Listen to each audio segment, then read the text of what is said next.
سے پہلے تو ظاہر چیف گیسٹ آپ کو بہت شکریہ کہ آپ نے بڑی اچھی معلومات ہمیں فراہم کی ہے۔ آپ کے پاس سوالات بھی کافی جمع ہو گئے، تو اس میں ایک سوال یہ بھی آپ شامل کر لیجئے۔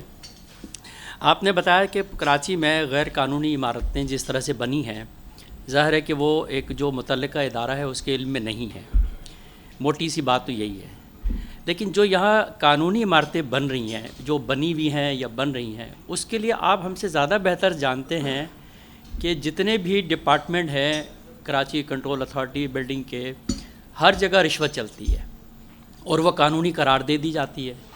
تو قانونی اور غیر قانونی کا معیار کیا ہے؟ جب آپ جو کہہ رہے ہیں کہ ابھی ایکٹ بھی پاس ہونے والا ہے، تو وہ ایکٹ کس طرح سے اثر انداز ہوگا کہ وہ ان چیزوں کو روک سکے؟